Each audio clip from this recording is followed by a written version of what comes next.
Hi, I'm glad you stopped by. I'm going to read this story called Franklin and the Hero. Franklin can count by twos and tie his shoes. He could say the alphabet without stopping, and he was learning how to read. His favorite books were about Dinaroo the kangaroo superhero. Franklin wanted to be just like Dinaroo. One day, Franklin and Snell were reading Dinaroo to the Rescue. "Look, Snell," cried Franklin. "Dinaroo pulls Koala out of the quicksand with one mighty tug." "Dinaroo's the best," Snell sighed happily. Franklin agreed. "I want to be as strong as she is." "I want to be as fast," said Snell. Franklin had an idea. "Let's play superheroes," he suggested. "I'm Turtle Roo, strong enough to lift a truck." "And I'm Dino Snell," announced Snell, "faster than a speeding train." "Together we'll keep the world safe," declared Franklin. "Just like Dinaroo," added Snell. Turtle Roo and Dino Snell ran outside. They saved their snow fort from a terrible snow monster over and over again. Hours later, Franklin's mother called to them.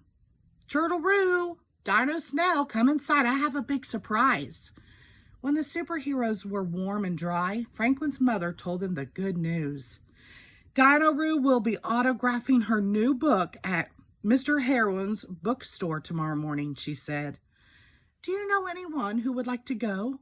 Franklin and Snell jumped up and down and gave each other the Dinaroo salute.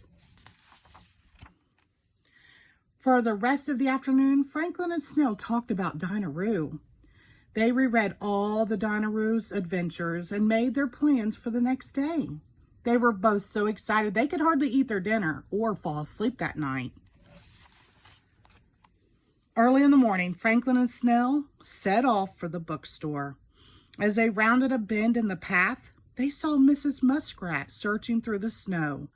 "I dropped my house keys," she explained, "and now I'm locked out. Can you help me find it?" Franklin looked at Snell. "But," Snell began. "Come on, Snell," Franklin decided. "This shouldn't take two superheroes long at all." Franklin was wrong. They dug and dug without finding the key. "We may not find it until the snow melts," Mrs. Muskrat said finally. "It's time to call off the search." Franklin and Snell breathed sighs of relief and turned to go.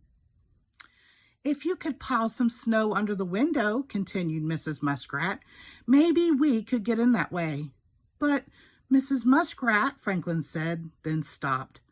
Mrs. Muskrat was shivering. So Franklin huffed and puffed and rolled a huge snowball to the kitchen window.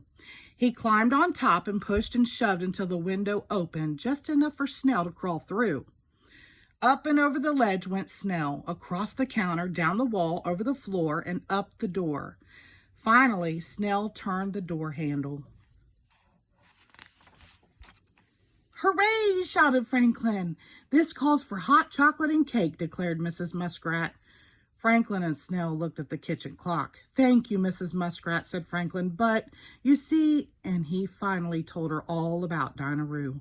"Well, off you go!" exclaimed Mrs. Muskrat. "I can thank both of you properly another time." Franklin and Snell hurried to town and rushed into the bookstore, but no one was there. They had missed Dinaroo. Franklin's shoulders slumped, and Snell started to cry. As they turned to go, Mr. Heron came out of the back room. "We've been waiting for you," he said with a smile. Mr. Heron stepped aside, and there was Dinaroo. Franklin and Snell gasped in amazement. "I couldn't leave until I'd met two real-life heroes," Dinaroo announced. Franklin and Snell were confused. "Mrs. Muskrat phoned and told us what happened," explained Mr. Heron. "You are both heroes to her." "But we were just pretending to be heroes," said Franklin. "Real heroes are super fast and super strong." "Sometimes they are," agreed Dinaroo. "But there are other ways to be a hero." Franklin thought for a moment. Then he smiled. I never knew that helping someone can make you a hero, he said. Dinah gave both Franklin and Snell a copy of her new book, Dinah Jungle Adventure. Inside each was a dedication from Dinah. Franklin read his aloud. To Franklin, my heroic friend. Franklin and Snell gave Dinah a big hug, and Mr. Heron took everyone's picture. Later that night, when Snell's family had left and Mrs. Muskrat's cake was all gone, Franklin went to bed with his new book and a flashlight. He planned to read the whole story, but soon he was sound asleep. Even superheroes need their rest. The end. Thank you.